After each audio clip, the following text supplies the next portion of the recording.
Hi everyone, welcome back to Chemical Engineering Statistics. So today we will discuss about 1 factorial fully randomized experiments and ANOVA concept.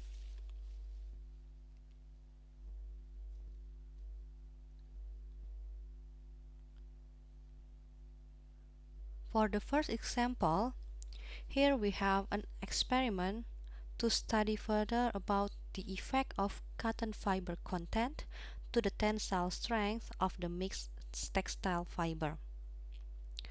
Before started, it is known that the content of the cotton fiber should be varied between 10 to 40% weight.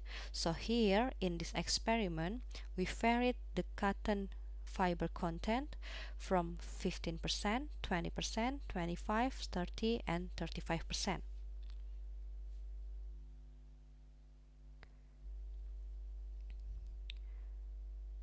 The measurement of each cotton fiber percent weight is conducted in 5 replication runs. So in total, the measurement that we have in this experiment is 5 times 5 or 25 experiments. And this experiment must be conducted in random order. So what does random order mean in this experiment? So random order means that we conduct the experiment. For example, first we have 15% cotton fiber.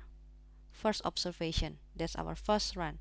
Our second run shouldn't be 15% cotton fiber again, but the second run maybe should be 25% cotton fiber, and the third one is the 35%, and the fourth one is maybe 15% weight again for the second observation, and so on.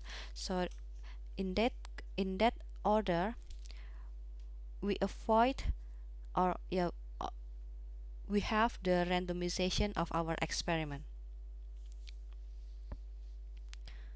The box plot of the tensile strength of the textile cloth is shown in the figure on the right.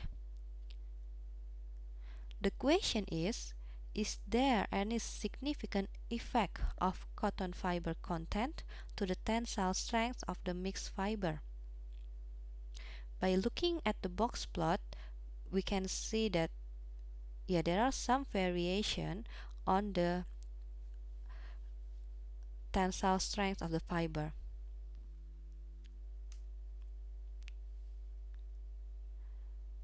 If we go back to our last few weeks meeting, we learned about the t-test to compare the mean of two samples. So is it possible to do several t-tests to find out if there are any significant effect of the cotton fiber content? So if we remember what we have in the last few weeks discussion, when we do t-test, the probability to not making any type 1 error in the t-test is 95%.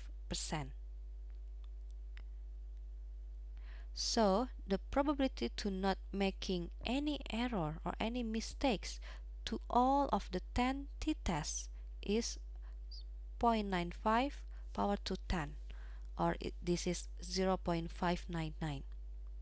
So when we have 5 data like this and then we want to do t-test, we need to conduct 10 t-tests.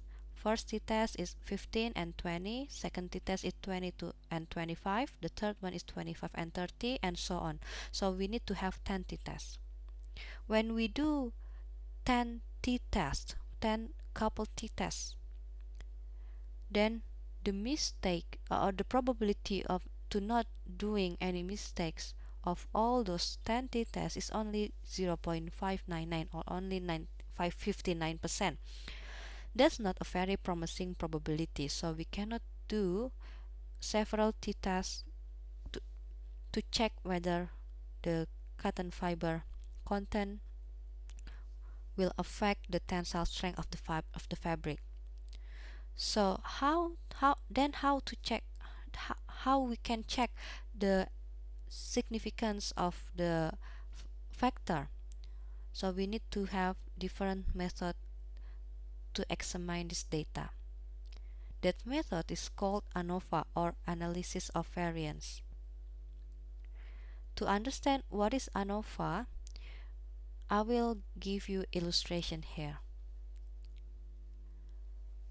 Now imagine that we have a full bag of rice paddy, and then we take some of the grain and plant it into the standard growing pots. Then we have the rice paddy on the left figure.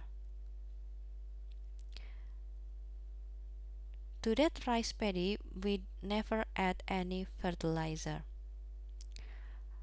After 3 months, we measure the height of the plant. Even though the seed comes from the same bag, even though we add same amount of water, even though the plant has the same amount of sun ray, however, at the end of the 3rd month, the plant will grow differently. Some of them is taller than the other. This is caused by many variation sources and is random. So this is one of the random factor, or the noise that we talked in the previous video segment. Yeah, so in the figure on the left, we can measure the mean and the variance of the rice plant, of the height of the rice plant. Now imagine that we plant 2 groups of rice. We go to the figure on the right. We have a group of rice without fertilizer, and we have another group of rice with fertilizer. The water, sunrise, and everything are maintained still. So the fertilizing effect towards plant height can be checked using the Ttest, because we only have 2 groups of data here. So by using Ttest, we can check the height mean of the fertilizer application and without the fertilizer. In the last experiment, we try 2 types of fertilizer. So now we have 3 groups of rice paddy, one without fertilizer, one using fertilizer A, and one using fertilizer B. Now because we have more than 2 groups of data, we cannot use Ttest. However, we still can check the entire height variance of the rice paddy. If the fertilizer has effect on the rice plant growth, then the addition of fertilizer will increase the total height variance of the rice plant. The basic concept of ANOVA, or analysis of variance, is the variance partition of total response in the experiment can be turned into random component and systematic component. Or in other words, the height variance in the rice paddy can be due to the random factors, the one that is called as noise, or can be due to the systematic factor, can be due to the fertilizer. So the total variance of the rice paddy height is the addition of random variance and systematic variance. After that, we can conduct hypothesis testing to compare between systematic variance and random variance. If the systematic variance is greater than the random variance, that means that the experiment factors, or the fertilizer in that case, affect significantly on the response. Yeah. However, if the random variance is greater than the systematic variance, means that the experiment factors do not affect significantly on the response. By using ANOVA, we assume an experiment factor has significant effect if and only if it can increase total variance of response more than the experiment noises.